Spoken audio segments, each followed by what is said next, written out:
Good afternoon, everybody. My name is James Hagan. I'm Chief Marketing Officer at Flow Hospitality Training, a business I've enjoyed to be working with since June, which was very obscure, starting a new job within the middle of a national lockdown. And I've still not met the majority of my colleagues, but it's been incredible to work with the team and frankly, work with so many of you tuning in and many of our other clients to just try and help during this very difficult time.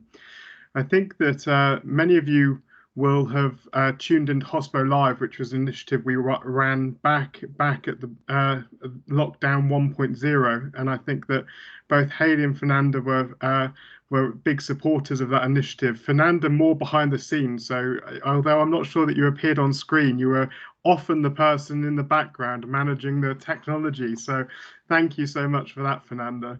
And Hayley, you were running on lots of sessions and running, I think, our most popular session ever, which was the Beers and Peers quiz, which topped off at 28,000 people in one segment, which was quite nuts. So. Wow.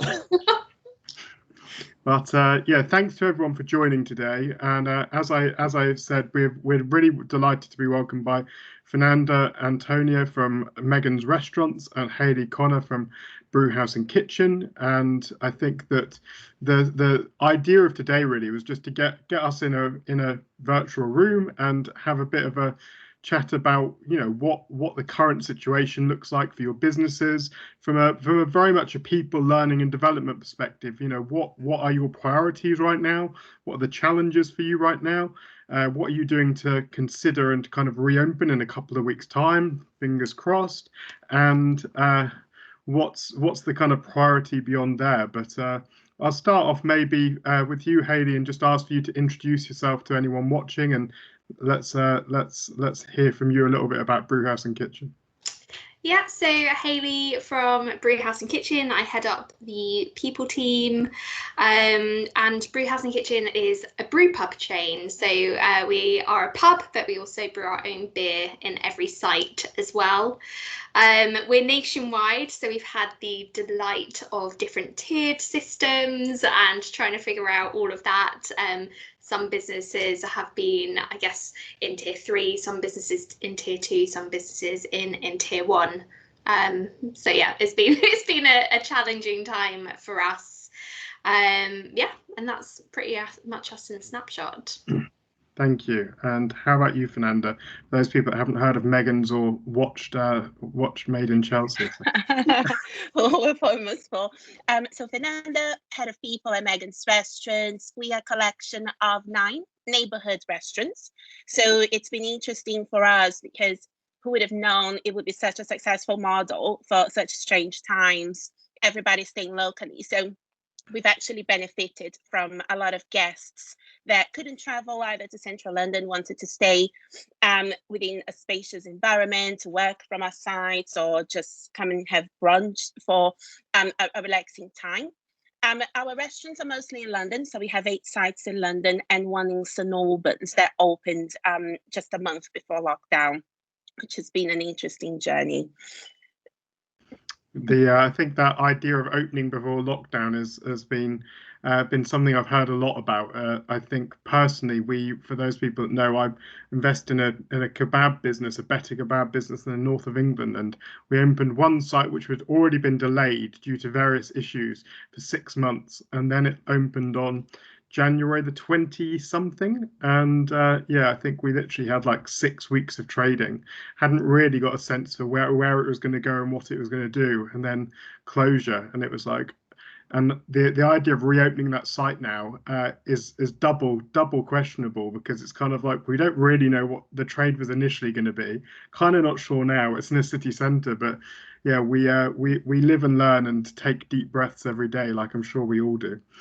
So I suppose let's start to begin with really by reversing and thinking back to the last 6-7 months and the craziness that's been really, and what the business has looked like for you during that period and where you're at now. I mean, I think Hayley, you mentioned there that you've had businesses that have been in various tiers, and that has had its own challenges as well. I mean, of course, we've got people tuning in who are from Scotland and Wales and Northern Ireland and other places too, so they've all had their own rules. And I mean, it's changing pretty rapidly. But do you maybe want to give us a sense, Hayley, of just where you've come from, and I suppose any of the learnings from your perspective through that process?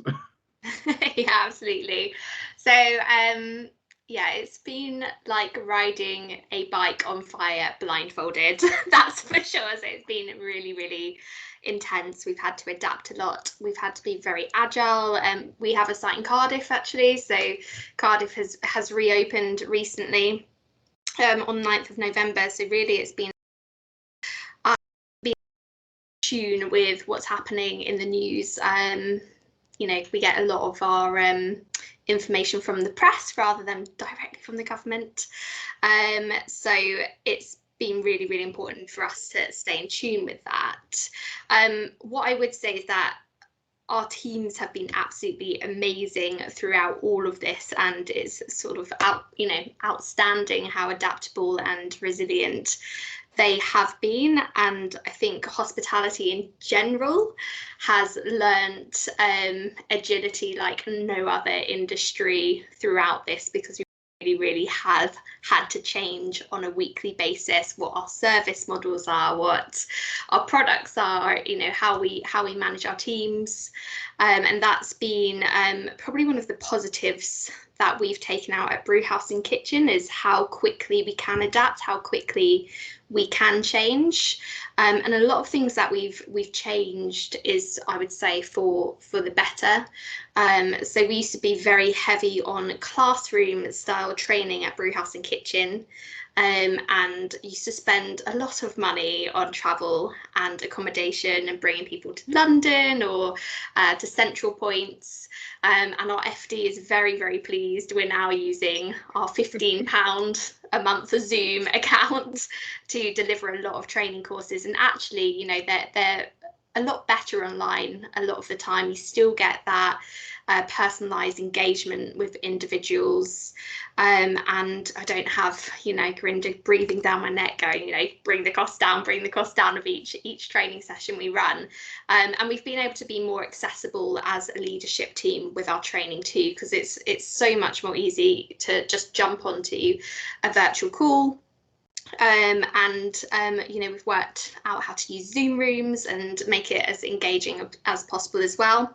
I wouldn't say we won't go back to classroom at all. I think culturally you want to bring people together to connect, but until the point we can, it's a great way of keeping people learning, keeping people engaged, and ultimately it's, you know, a proportion of our training will stick as virtual for sure, because we're able to do more of it, and Chris and Simon, our leaders, are able to get involved a lot more as well.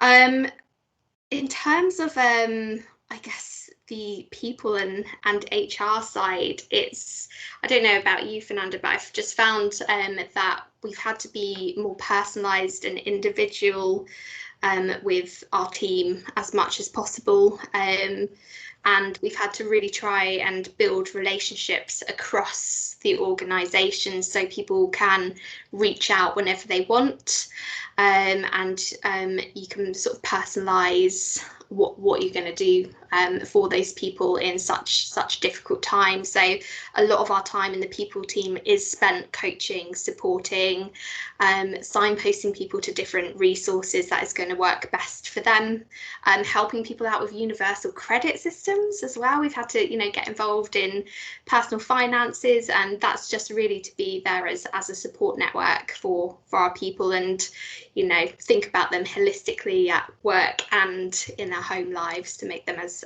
comfortable and happy as possible. It's really interesting you say that, because it's one of the things I've heard most often as well, is this sense that actually it's really building up much more a sense of empathy within teams. And I think perhaps in the past it's many businesses, it's been a reality that people have said, well, you know, these are the hours you're going to get, and that's that, and that people have had to be much more aware and of individual people's circumstances, and that potentially is a positive thing. I mean, a bit more human-centered hospitality perhaps in the future. Yeah, and I think we've always had such great empathy with our guests. in hospitality. It's what we do really well. But from a leadership perspective, the movement is 100% towards empathetic leadership and human leadership. Yeah, absolutely. I think that's fascinating. We just had a question pop up actually from Dean Panter and just asked quite specific, but it's great because we want to get this level of detail. People who want to ask questions, feel free, and I'll try and ask them. So can I ask how long your Zoom training programs last? Half a day or longer? Question mark. We try and keep them below 2 hours.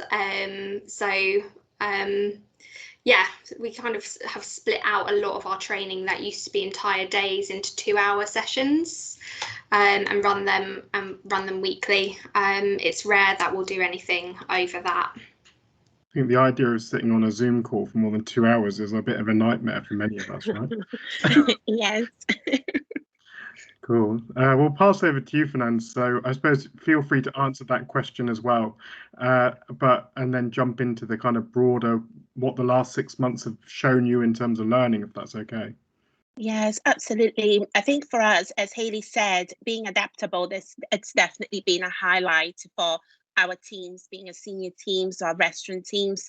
Being adaptable is actually one of our core behaviors as a family. So, and the other one is being results driven. So it's been an interesting journey because we always wanted a team to have a capacity to understand every impact that they have throughout their service, or just being genuine with guests on how it could lead to better results. And that happened naturally after lockdown. I think the process of reopening our sites back in June, July, doing lots of delivery and takeaway, being incredibly adaptable to new menus and new ways of serving and all the safety measures that we had to know. And then obviously opening our sites. We're very lucky to have very spacious restaurants, but obviously we had to lose quite a bit of covers as well. But the teams have been phenomenal with that and just adapting and understanding. I am a big fan of training videos. So that's the approach that we took. One of the things that I was really concerned about is that teams will want to get back together and be really close together, but how do we keep hospitality teams apart and not hugging each other all the time? So we did a little campaign just before we came back on hugging and different ways that we can hug and show love, which doesn't involve the physical contact. And from then on, we pretty much took an approach of, let's share things on a social platform and then make that part of the training. Let's make that part of our DNA. So we will share things on our social platform and then we'll put them on Flow onto the news feeds just so teams can see and always have that bank of training videos that we created. And I think, as Hayley said, that sense of community and family is so important, but I don't really believe in that one solution that fits all when it comes to supporting teams' well-being as well. So we've become a lot more individual. So we created a little fund. We have a little budget to support teams. The good thing about having a social platform as well is that creates that open door environment. Anyone can contact the founder, the MD, myself, the rest of the people team. So what we do with that fund is, depending on the concern and the issue that the person has, I've had a lot of people reaching out previously in this time, concerned about money. I have a family to feed. So it's great to have a fund that I can just go ahead and buy some Sainsbury Tesco's vouchers and just send it to that person. I had somebody that just needed to chat and talk. And I was ongoing on a 1,000-piece puzzle with my son. And this team member said, "Oh, that sounds great. You must be so distracted and having fun." And I bought him one with that fund and sent it over to his house. So I think that individual approach has been really important to us, and seeing what people need in terms of their own personal training and development, their well-being, their wellness, and being able to encourage our managers to think in the same way. That's some fantastic initiatives, Fernando. I think that whole idea of a small fund and being able to do little things that matter just seems so so simple in lots of ways, but so incredibly like positive in so many others. I also ask that for those people that are tuning in as well, I mean, if you want to drop any questions or if you're doing anything similar, it would be great. We can share those. So feel free to drop a message, pop your name or your company in the message as well, just so I can reference who you are too. But that's really great. I mean, just on that, Fernanda, and I suppose very tactically in terms of those small things. I mean, obviously, some people will probably be maybe more inclined to come forward and ask for that stuff, whereas other people may not. And I think pride steps in a lot in these situations. How are you kind of helping in that respect and trying to make sure that you do find the need in the business rather than people necessarily just sticking up their hand? Absolutely. We've been talking a lot more about well-being, mental health in the business. And I think that the fact that we're talking about it a little bit more, we're encouraging managers to look out for signs that people do want to come forward and talk to us. We tend to reach out to people as well. So as an example from the previous lockdown, it was really, really important that we created just happiness and well-being check-ins rather than just being a message that we send, an email or group message. We created check-in days, all socially distanced, of course, and we made sure that people came into the restaurant to see their manager, to have a coffee, and to really, so we could look out for signs as well, whether people were generally happy, concerned, or if there's anything that we could do to support them. Even if we couldn't do anything to help, was there a way that we could find someone or some way to help them out? So I think creating that culture where we encourage the managers to think mental health, to think, is my team okay? Am I okay? Do I need help? And I think even showing that little bit of vulnerability really encouraged the team forward. I've always talked about mental health a lot from personal experience, from my family's experience, and I think the team relate to that, and they feel a lot more comfortable to come and speak to us.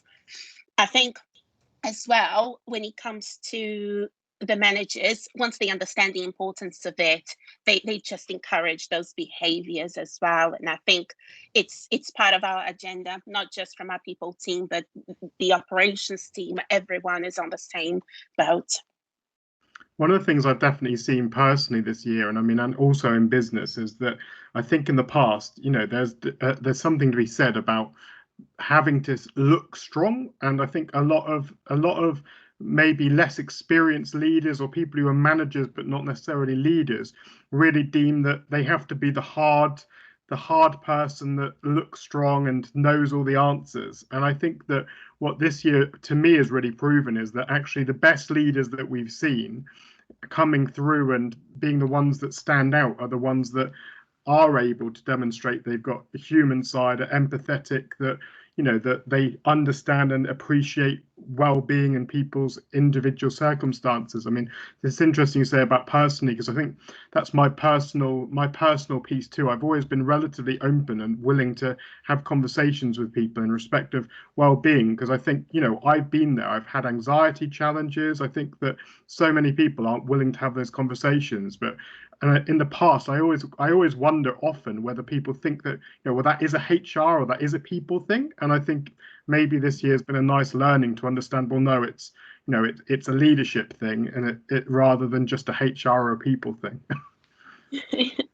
Yes, it just needs to live and breathe. And I always say that we don't need a big, massive initiative around well-being. All we need are daily droplets of genuine concern to individuals.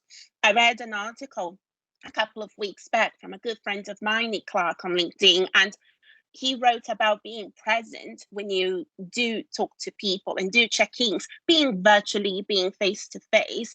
And something struck with me on how we are always preoccupied either with business gains or preoccupied with, me and Haley, payroll, and there's so many things in our heads. However, going into a conversation and understanding that that time is dedicated to that person, and the only positive outcome of that conversation is that person leave feeling better. And if we can make that impact, then it's great. But it has to be individual. And I think us admitting to some vulnerability is so important for the success of the business as well. And we do the same. We communicate with our teams on a weekly basis, what we know, what we don't know, what we are still waiting for government advice. But we are always very, very positive. And we know things will be tough, but we know we can get through it. And that's the overall message. Just in the broader hospitality sphere, it's one of the things that I think we've seen waves of. I mean, to begin with, when the first lockdown happened, there's this rush of positivity, and it's like we need to fight and we need to be unified. I think as we reopened, it kind of dissipated a bit, and then there's quite a lot of niggles, and there's kind of and I think now you see a kind of 50-50 split. I think a whole load of people that are like doom and gloom, and a whole load of people that are super positive and believing it's going to get through. But frankly, if you want to get through, there's only one way to be, right? And I think some positive energy doesn't help anyone, doesn't hurt anyone. I just wanted to pick up on a couple of other bits that you mentioned there, if that's okay, Fernando. I think the piece about videos and the whole kind of and layering and putting stuff out there, I think it's interesting because it's one of the things that we've recognized a lot within the Flow business, is that it's great to be doing these webinars and this type of, but actually, of course, that's a resource, right? And you want that resource to be used again and again and again, rather than necessarily having to repeat the same training piece over and over to lots of different people, potentially, especially with onboarding or upskilling. And I think one of the things that James McCluskey, who's our new Chief Learning Officer, he's really come into the business and been very strong about changing up the way that our platform will be. And I think over the next 2 or 3 months, people will start to see quite significant changes around the inclusion of optional and bite-sized learning, a lot more focus around being able to load up your own resources in a format that isn't a module. And I think for us, that's as much about taking these great videos you've got from Zoom, or taking the individual videos you're creating, or any checklists, and being able to load them up in an additional way rather than it just being module based. And I think we're working quite heavily on that at the moment. And actually, anyone that gets a chance in a couple of weeks' time, I think it might be next week, James McCluskey's doing another webinar, and I think it'll be quite cool because he's talking a lot more about modern tactics to learning design, and how what we will do to develop, but ultimately what you as learning and development professionals and professionals can do as well to make use of that, which I think is going to be quite cool. Yeah, training videos are great, and we've encouraged now the entire team being able to build those videos as well. So whenever we have a concern within the business, let's say it's something to do with service consistency, we straight away think a video, we straight away get together, and it's not just led by the people team, which is so important. It's led by everyone in the business. So you will see the operations team putting a video together on how to host effectively. And it's great because normally anything that we share on our social platform has to have a link to the business. So we do hashtags and everything. So it's normally quite business focused, apart from lockdown time where we just go mental with lip sync battles and bake-offs, which is what's currently going on. But from those videos, whatever we produce, it's so important to us that we have a way of being able to capture that and having that part of our DNA. So making sure that goes on Flow in some sort of format. If we want to have a test, we will put it as a module. So that video goes on, and then there's a test at the end, which is great to confirm understanding. But most of the times, if it's an information piece and it's quite a fun video, as we also like them, then it goes onto the news feed, so teams can always scroll and refer back to it, and any new starters can always go in and see them as well. No, that's really interesting. Actually, it'd be great to bring you in on this as well, Hayley. I suppose in terms of that learning piece and kind of site-generated and user-generated learning potentially, and that whole piece, I'm just wondering. Obviously, you're almost double the size of Megan's as a business, and you've worked with much bigger businesses again. I'm just wondering, from your perspective, if you've got any tips for anyone who's joining around how you might start making that work effectively in a way that, as you start scaling, to make sure that it doesn't become noise and you've got some value within that as well. Yeah, I think I mean, we still approach business really similar to Megan's, actually. So we do a lot of video work ourselves. We did recently invest in, I guess, more professional videos for once. Which have a similar impact. But I think for us, we use video specifically to highlight to our team about the new coronavirus measures, and they're all embedded into the workbooks in Flow, actually. So they're really good, and they just split our service into 5 steps. Again, we get the team involved in any videos that we're creating, especially a team that have been around the business for a while. And that really helps with consistency, with messaging, with taking experience from, I guess, your ground right the way through the business. And it just makes it a lot more engaging if, you know, a server is teaching another server or a chef is teaching another chef. Because they've got that end user experience, and they're able to describe, you know, the process of making a Yorkshire pudding is a really big thing at Brewhouse and Kitchen. So we quite often do videos around that and get the team to send them in. Digital platforms, I think, are really, really important right now. I think, do you guys use Yapster? Is that your, so we literally just launched Yapster. So we didn't use then before, we just had a Facebook page, but what we found on that Facebook page was there was a hell of a lot of noise. It was something that was in the business right from day one, so we had great engagement in it. But as we've sort of grown, we've scaled, it's become harder to manage. People don't necessarily use their real names on Facebook. So Yapster linking in with your payroll system was perfect, and our teams share a lot of videos on that.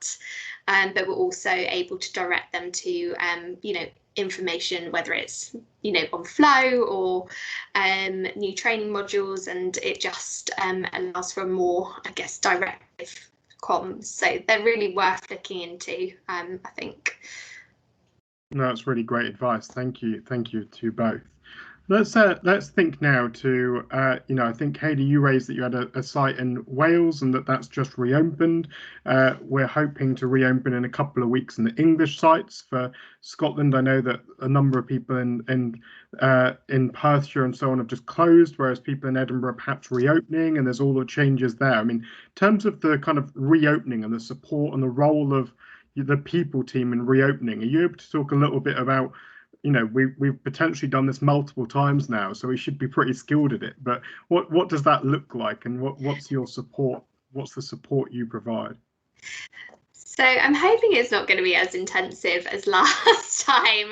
We actually gradually reopened all of our sites at Brewhouse Kitchen just to make sure it was right. So next week we actually commence our training for reopening, and that's going to be visiting service again.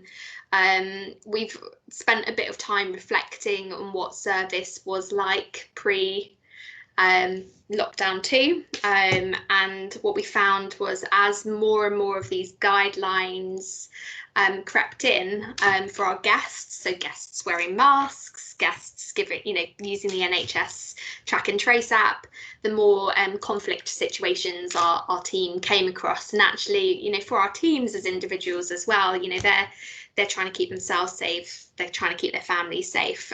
So we've created a program around emotional intelligence in service and how you can overcome those situations where a guest might not be wearing a mask or not wanting to use the track and trace app and all those sorts of things.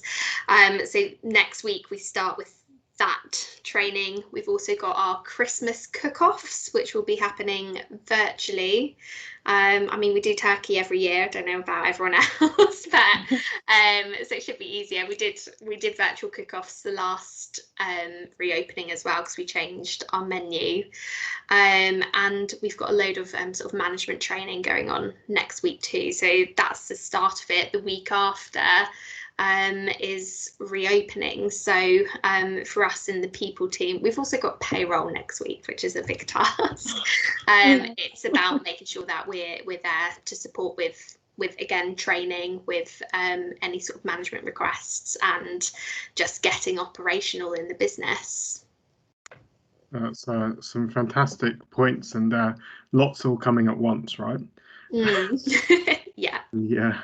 And I think that does seem to be the skepticism from a lot of people. I mean, of course, everyone's hoping that we're going to reopen in England and it's going to be full systems ahead. But I think there's still a degree of skepticism, and what is Christmas going to look like from a trading perspective? And I think, that's the nervousness that sits upon all of this as well, right? I mean, the same question back to you as well, Fernanda, around, what are you doing right now in terms of starting to think about the reopening of your sites?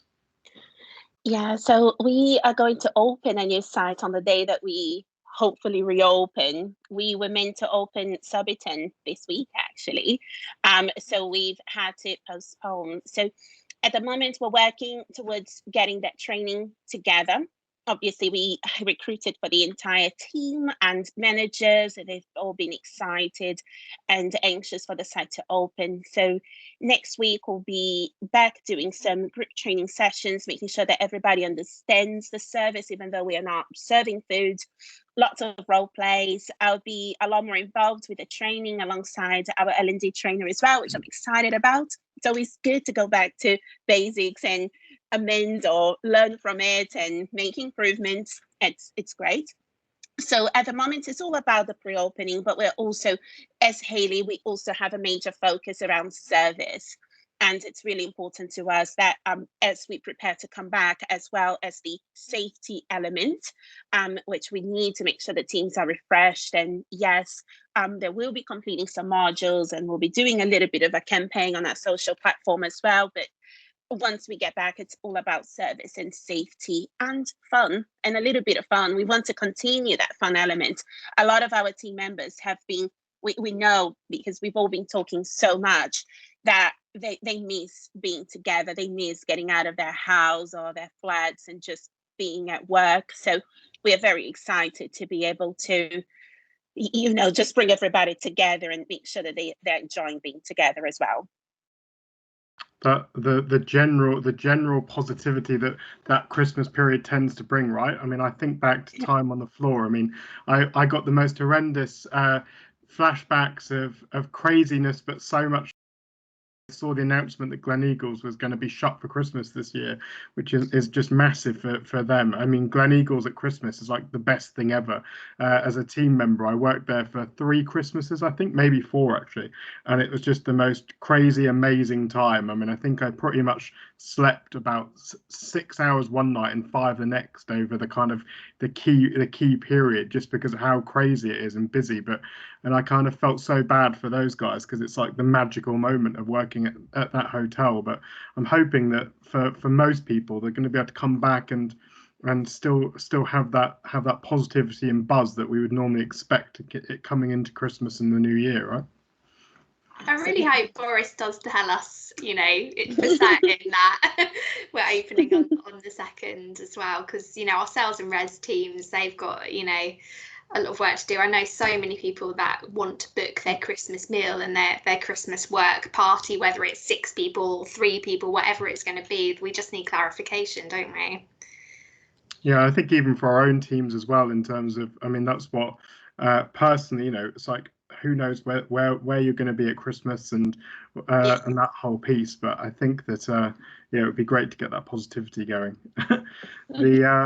I suppose the next section I want to pick up on actually is the kind of beyond lockdown, right? So I think that it's been pretty tumultuous as a year. We are we're clearly been going above and beyond, and I think people who are going to be coming through the other end of this as businesses will be in a much stronger position to move forward. But I mean, are you working just on December at the moment, or have you guys got thoughts on what your January, February, March future plans might look like from a people perspective? I mean, I get if you are just working on December right now because it's all a bit of a mind screw, but it would be good to see whether there is anything going further than that.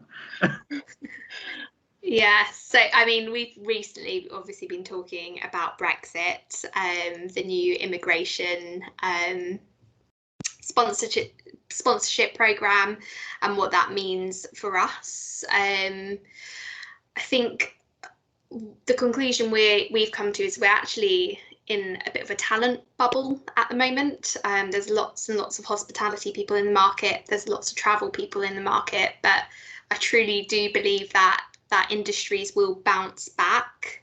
And when they do bounce back, what we're going to find is a very depleted hospitality workforce underneath all of this. A lot of our chefs have back to the EU. A lot of our front of house teams have returned back to the EU. I don't know what that means for them. I don't know if anyone else does, with regards to coming back to the UK post Brexit.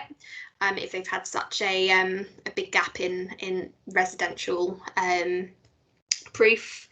So for us, it's really looking at investing into apprenticeships now, trying to get younger people into the industry on level 2s, and really driving those skills through apprenticeship training. And that's probably one of our biggest focuses for next year is root level talent and developing skills.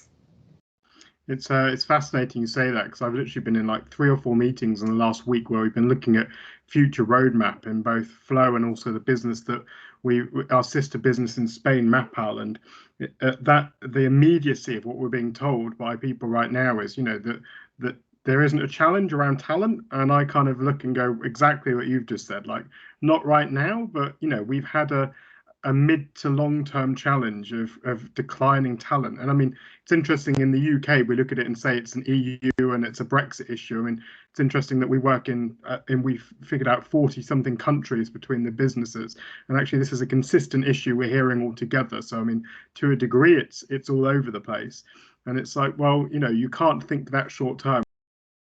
Some view that says that when these businesses bounce back and when the revenue bounces back and suddenly we're recruiting left, right and centre to refill teams, and the people aren't there, what does that next step look like?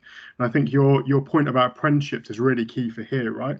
But I do also think that it's the learnings from this year of all the stuff we've mentioned to date about emotional intelligence, about thinking about people more. It's about, I mean, I've had some great stories of businesses saying that it is really tough financially, but we also know that we're cutting the team back and expecting more from the team. So I've heard of people putting wages up for quite a few of their staff during this process, and I actually think the potential outcome of this could be that, frankly, it could be a much better sector and a much better employer as a sector. That I know this is something you've been working on for a long time, Hayley. So yeah, I think we need to be now, and I think it's going to be business critical coming into potentially end of 2021. I would hope that we're sort of seeing what's really there in terms of talent, but we all know a depleted workforce is brand ruining a lot of the time. If you don't have enough team, you get into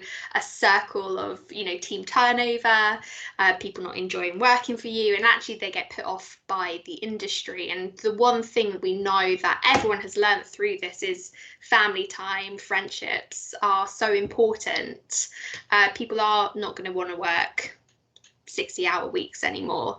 They're probably going to look at other routes and other industries to seek out a better work-life balance. So we've got to hit the ground running, I think, in 2021. Look at what sort of working patterns we're asking people to work, make it a better place to work in hospitality, and also attract people that want flexible working, because that's where I think we really can come into our own. I think it's interesting as well in terms of that flexible working piece. I think there's such a opportunity around groups of people that you didn't consider before. Obviously, we've both been involved in Only a Pavement Away for a period of time together, and people who are in a vulnerable position or have previously been in a vulnerable position. We're talking about mums returning to the workplace. I mean, there's a big opportunity there. I think that lots of subsets that people wouldn't necessarily considered, because it had to fit our model of 50 hours a week over 6 days or whatever it is. I think that the opportunity to start changing our businesses off the back of this, to be able to better support flexible working and part-time and working rather than 0-hour contract casual working, I think it is a big opportunity. You were nodding a lot there, Fernanda. So is there anything you wanted to add? Yes, I'm such a big advocate of working with local authorities. We've been doing that, well, I used to do that in my Oaxaca days as well. But I think what's important to us in Megan's is we are a community business. We are neighborhood-friendly restaurants.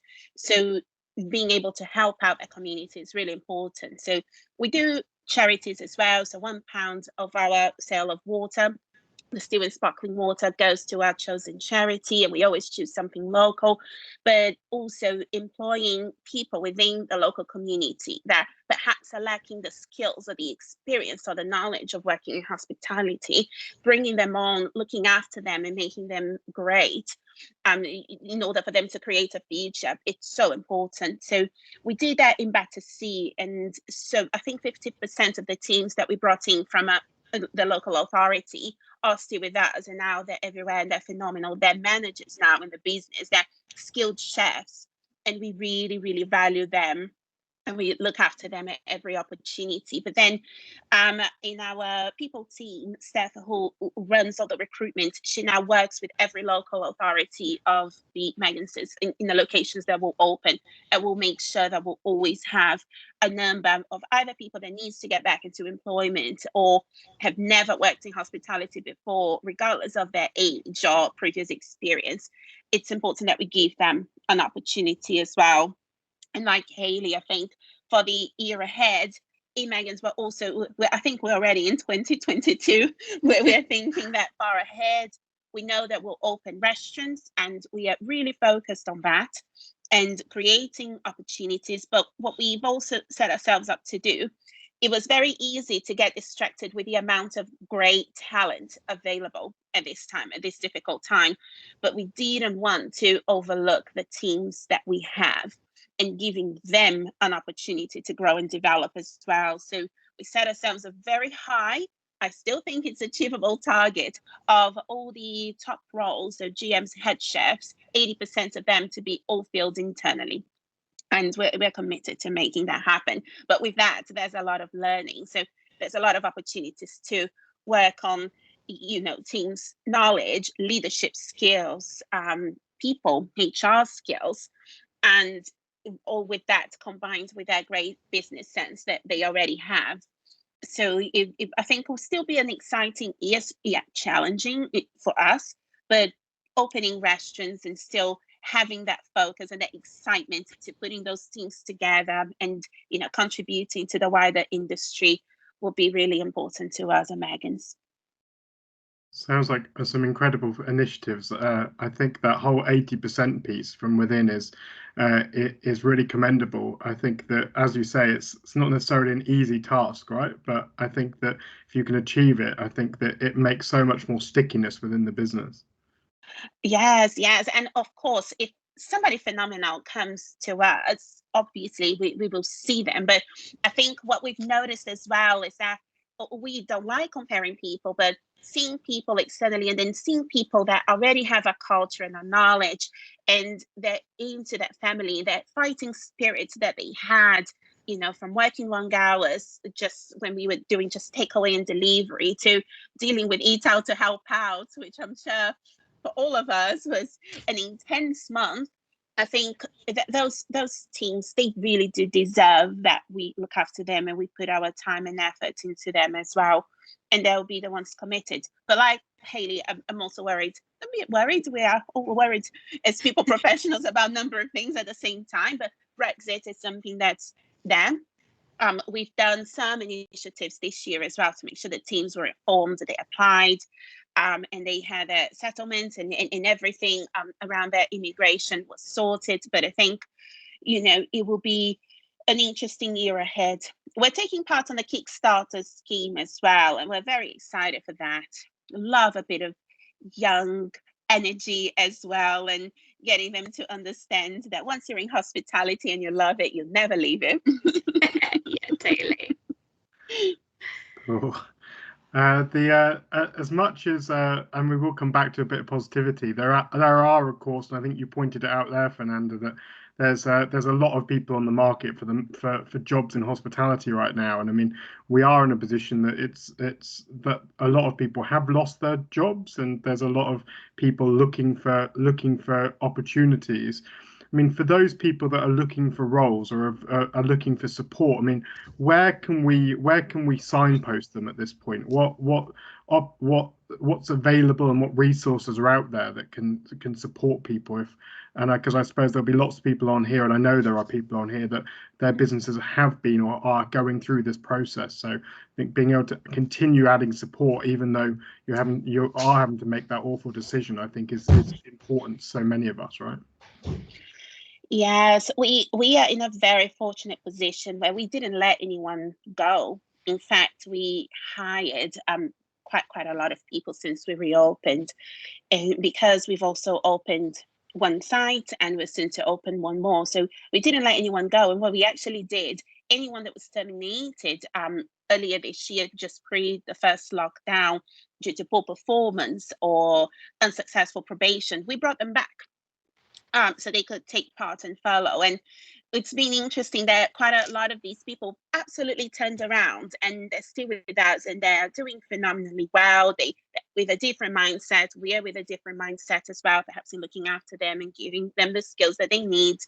But what we are also doing in terms of recruitment, we had a few head office roles available this year.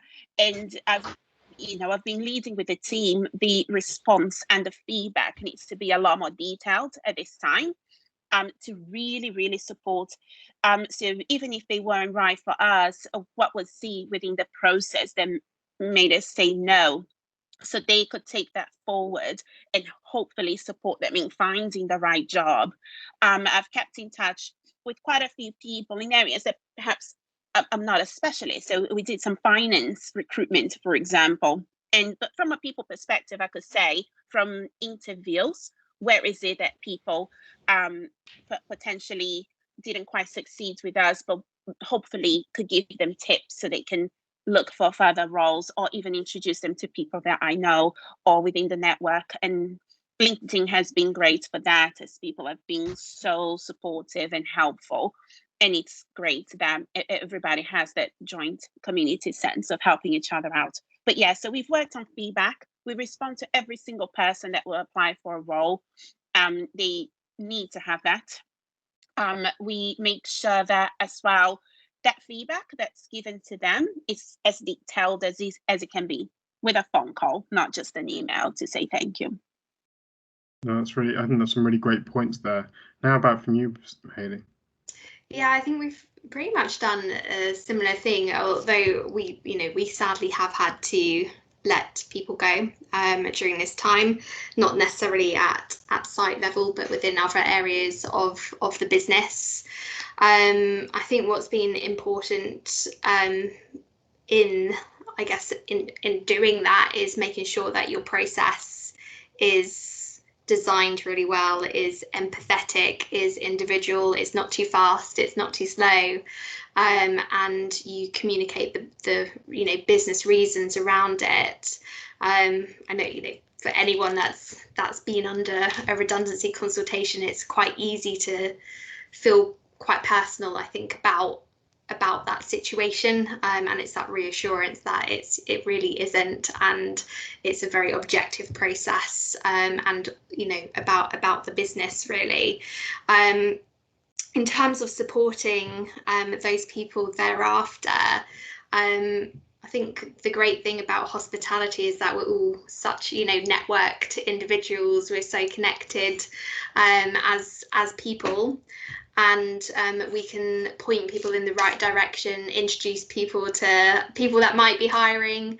LinkedIn recommendations are really great as well, and with anyone that we've had to let go due to redundancy, we've done sessions on, how to be engaging on LinkedIn and how to, keep your network interested, and also just making sure that their CV is formatted right, it reads well, and it's reflective of them as individuals. So that's really important. Again, at site level, it's always been, unfortunately, the people that have fallen between the gaps of the furlough support scheme, and it was very minimal this time round, but back in March, I think we had maybe about 20 people that really sadly were hired in that gap. And we spent a lot of time putting resource packs together for them, putting them into different companies that were hiring, and there was loads and loads of industry bodies doing different things on that front, which was really brilliant. It was great to have Hospo Live there as well, so they could have that feeling of being developed and connecting with hospitality whilst they found their next job, and then reaching out to them to see how they were doing. And the majority of the people that we did have to let go at that point did find work, which is really good. Not necessarily in where they wanted to be, but that was, it was great for them to be busy during that time. And a lot of them have actually, joined us since as well. So we've managed to keep really good relationships with them. But just like you, Fernanda, we did actually take people back on the books as well that had left where we could. We were careful not to double up on people being in the same role. So we can bring back absolutely everyone, but where we could, we absolutely did. And we're getting commitment from those individuals now too, which is fab. That's really fantastic. I think just to point out a couple of things that we've tried to do to help it flow. So we have created an iteration of the solution that means that anyone that's being made redundant can access all the training courses on Flow, and all the modules and all the content. So if anyone's listening and has recently made people redundant, or needs to, or knows anyone themselves, if you just email your customer success manager or account manager, they will be able to onboard those people onto that solution, and they'll have continued use of that solution, which is hopefully just something positive. And I think we also recognize that we are being approached by a lot of people around training and learning and development and people roles that are going, because there are opportunities out there. And again, we know that there's people that are out there who have been made redundant in this space too. And what we have said is the same, like drop myself or Ellie or any of the senior people at Flow a message with your CV, and we've definitely got a few contacts, and we'll help where we can. So definitely use us as much as you possibly can, and use your entire network, as Hayley said there. So that's really positive.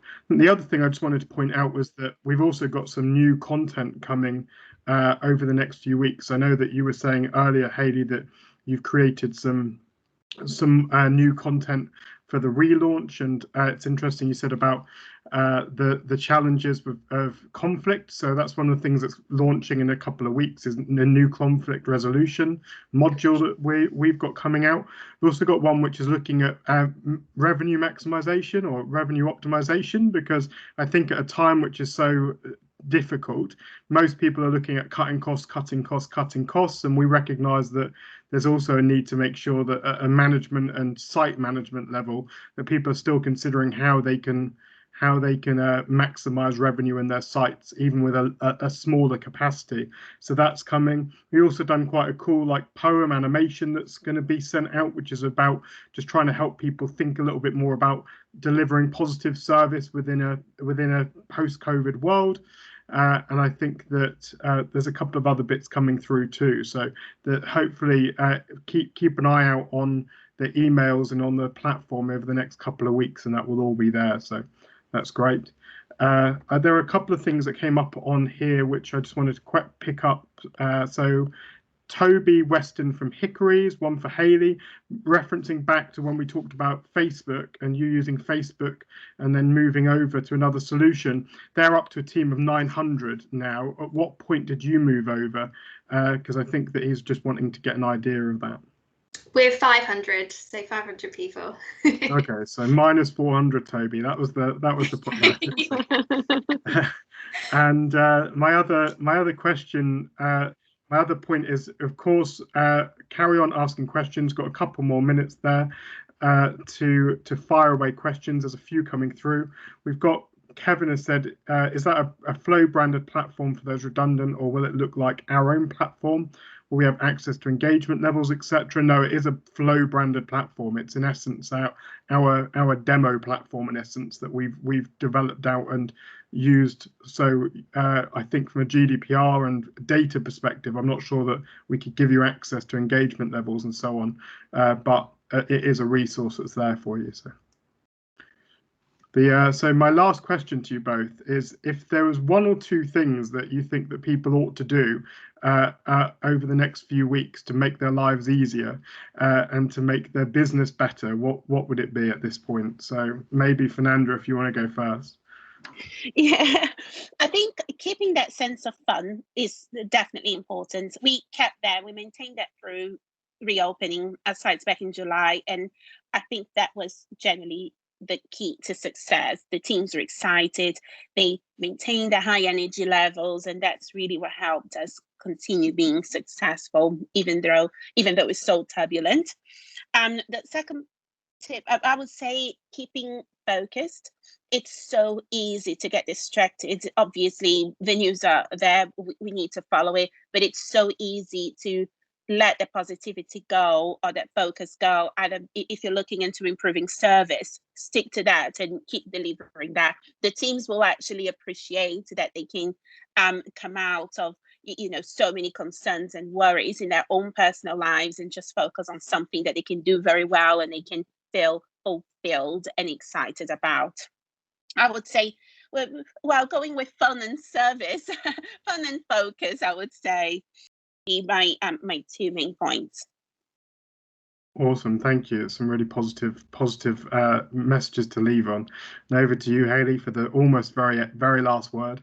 I'm going to jump on the fun bandwagon as well. I think, Christmas, if you're working at Christmas in a restaurant or a pub, it's all about having fun, and it is going to be different this year. We don't have the big parties, but we can do all the same stuff for our teams, whether it's getting them chocolate advent calendars to open, or we always do little welfare packages in our staff rooms for sore feet, just sweet top up, and lots and lots of quality treats because they're nice wrapped chocolates and coronavirus friendly, and just bring that festivity to your people culture as much as possible. So we've got little gifts going out to all of our teams this year, individuals, which is a big investment, but completely worth it as well. So yeah, I think Christmas is about having fun.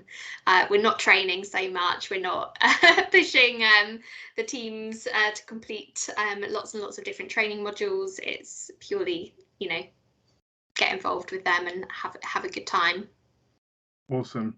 Hannah King asked that about the emotional intelligence training. Was this something in-house, or is it available through Flow? That's something you're developing in-house, but I think that, as I said, we've got this conflict resolution that does pick up on some of that hopefully be launching in the next week or two, so keep an eye out for that.